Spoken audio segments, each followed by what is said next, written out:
Well, it seems like Donald Trump wasn't the only one on his absolute worst behavior at his inauguration today, because Marjorie Taylor Greene had to show off what an absolute class act she is in two distinct and progressively more repugnant displays that perfectly encapsulate how far down the this country has been and is headed. And while the shenanigans Marjorie got into today weren't as direct a display of idiocratic fascism as, say, Elon Musk's little Nazi salute. And I just want to say thank you for making it happen. Thank you.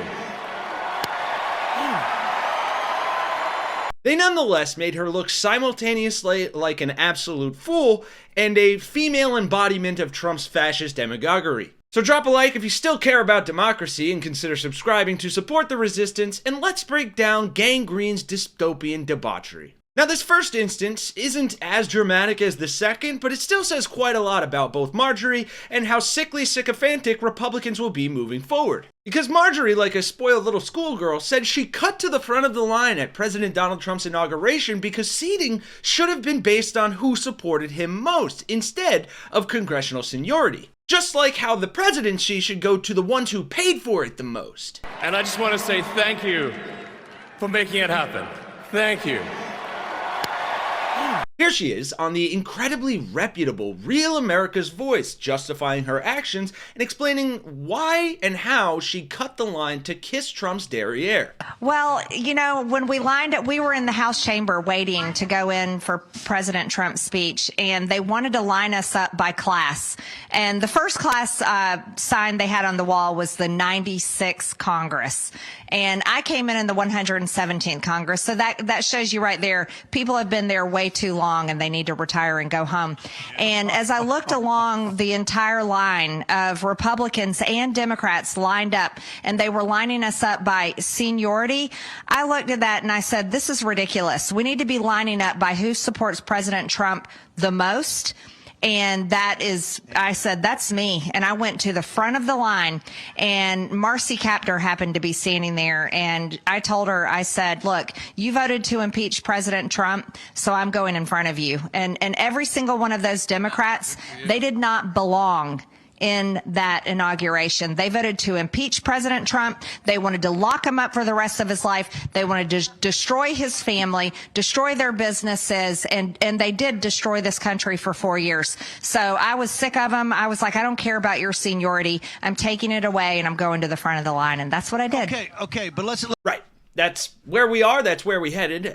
Marjorie didn't give a damn about the seniority of her fellow congressional leaders. She decided today she was the line leader and needed to cut the line and get all the way up to the front because she supports Trump so much, and she just had to get a perfect, really close view of Trump's crotch, because we all know how much she loves to grab that. Yeah, he is. He's fantastic. This guy right here is great. Standing up in there in the mucky swamp. Diane always has him in the mucky swamp. Yeah. But as with every Marjorie Taylor Greene story, it almost immediately got worse. Because Marjorie of the Tone Down the Rhetoric Party doubled down on her disses against Democrats in the following segment, where she alleged that Democrats want to line Republicans in front of a firing squad and off them. Sounds like a bit of projection, if you ask me, but here she is throwing that out there. I gave a speech last night. We got to fight today, because they're not all this unity with them is totally phony. They don't believe it. They're going to try to chop block President Trump and get Hakeem Jeffries back in and impeach him. Your thoughts? Steve, there's no unity. No, absolutely not. No, these people would line us up in front of a firing squad and kill us if they could. We know exactly who the Democrats are. Their mask is off. Right. The Democrats are the ones with their masks off that are calling for lining people up in a firing squad, or are calling for attacking the free press, or selling out the presidency to its highest bidder, or destroying Trump's businesses and family relationships, right? The Democrats were the ones who defrauded the United States, redlined renters in New York City, tanked Trump's casino, declared bankruptcy multiple times, launched a meme coin that's highly illegal but won't get called out by anyone, even when the rug gets pulled and everyone loses their money. The Democrats were the ones who stormed the Capitol. The Democrats were the ones who blamed weather control and Jewish space lasers for wildfires and climate change disasters. But it's so good to see that we've finally taken off their masks and revealed who they truly are. Thank you, Marjorie, for your incredible insight as always. I hope she's around. She is an incredible woman. She's a brilliant woman, doesn't get credit for it, but we all know about that stuff.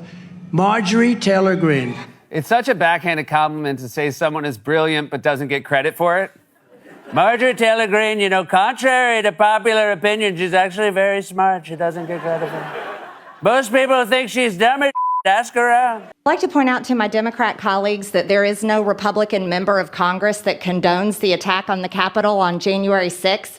I was also a victim in this chamber when it happened, and we are very offended at your constant attacks on us for claiming we had anything to do with it. So that needs to stop. How much COVID cash went to CRT? CRT.